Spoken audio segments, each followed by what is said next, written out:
महात्मा ज्योतिराव फुलेंनी गुरु मानलं, तर महात्मा ज्योतिराव फुलेंना बाबासाहेब आंबेडकरांनी गुरु मानलं.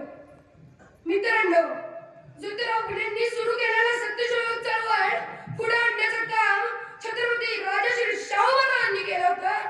तर समाजामध्ये समता निर्माण करण्यासाठी त्यांनी दलित कुटुंबातील गंगाराम कांबळे नावाच्या मुलाला चहाचं हॉटेल टाकून दिलं होतं. तर त्या हॉटेलला त्यांनी सत्यशोधक असं हॉटेल असं नाव दिलं होतं. छत्रपती राजश्री शाहू महाराज दररोज त्या हॉटेलवर चहा पिण्यासाठी जात असत. तर हाच वारसा पुढे जाऊन कर्मवीर भाऊराव पाटलांनी चालवला, क्रांतिसिंह राणा पाटलांनी चालवला. तर गाडगे महाराज हे या चळवळीचे खंदे समर्थक बनले. इतकंच नाही तर महात्मा फुलेंनी छत्रपती शिवाजी राजांचा समाधीचा शोध घेऊन त्याचा जीर्णोद्धार केला. तर महात्मा फुलेंवरचा पहिला पोवाडा येणारे महात्मा ज्योतिराव फुले. इतकंच नाही तर शिवरायांचा पोवाडा रशियाच्या चौकात चौकात घालणारे साहित्य रत्न अण्णाभाऊ मातंग समाजातील होते.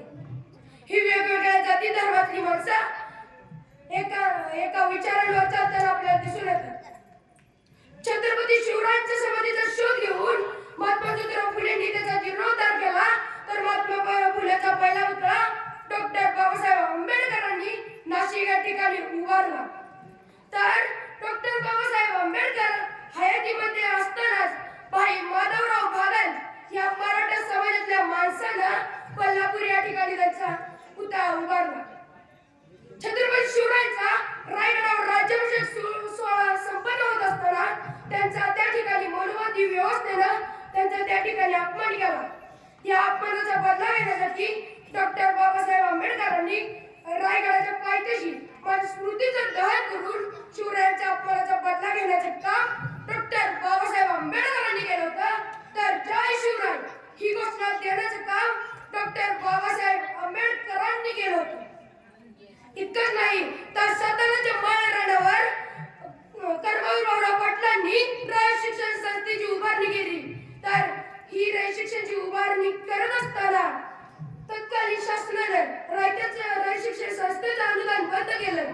तर हे अनुदान बंद केल्यामुळं कर्मवीर भाऊराव पाटील हे महाराष्ट्राच्या कानाकोपऱ्यात जात होते आणि एक रुपया जमा करत होते. तेव्हा त्यांना शेठजी भेटले. शेठजी म्हणाले, भाऊराव तुम्हाला तर कुठे एका महाराष्ट्राच्या कानाकोपऱ्यात जायची गरज नाही. मी तुम्हाला हवी तेवढी मदत करतो, फक्त तुम्ही एक करा. या रयत शिक्षण संस्थेला दिलेलं, या महाविद्यालयात दिलेलं छत्रपती शिवरायांचं नाव काढा आणि त्या ठिकाणी माझ्या बापाचं नाव लावा. तेव्हा कर्मवीर भाऊराव पाटील तार दिशेने उठले आणि ते म्हणाले, अरे एक वेळेस मी माझ्या जन्म देणाऱ्या बापाचं नाव बदली, पण रयत शिक्षण संस्थेला दिलेलं छत्रपती शिवरायांचं नाव मी कधीच बदलणार नाही. असे म्हणणारे कर्मवीर भाऊराव पाटील हे जैन समाजातील होते.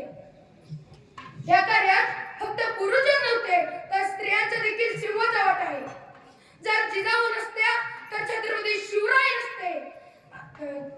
जिजाऊ म्हणतात मुलगा जर दिवा असला तर त्या दिवातली ज्योत म्हणजे मुलगी असते. ज्या स्त्रीचा डोक्यावरचा पदर कधी खाली आला नाही, कपाळाचा कुंकू कधी खाली नाही आला, त्यांनी शेतकऱ्याच्या कष्टकऱ्याच्या मुलाला शिकवलं आणि जो काळ होता त्या काळात मुलींना शिक्षणापासून वंचित ठेवलं जात होतं, महिलांना अबला केलं जात होतं. त्याच काळात सावित्रीबाई फुलेंनी अबला महिलांना सबला केलं आणि कर्मठ लोकांचा तबला वाजवण्याचं काम जर कुठल्या रणरागिणीने केलं असेल तर ते सावित्रीबाई फुलेंनी केले. सावित्रीबाईच्या कर्तृत्वावर प्रत्येक स्त्री अभिमानी आहे. सावित्रीबाईच्या कर्तृत्वावर प्रत्येक स्त्री अभिमानी आहे. इतिहासाच्या पानोपानी तुझ्या संघर्षाची कहाणी आहे. अशा सावित्रीबाईंना माझे कोटी कोटी प्रणाम. जय जगती जय.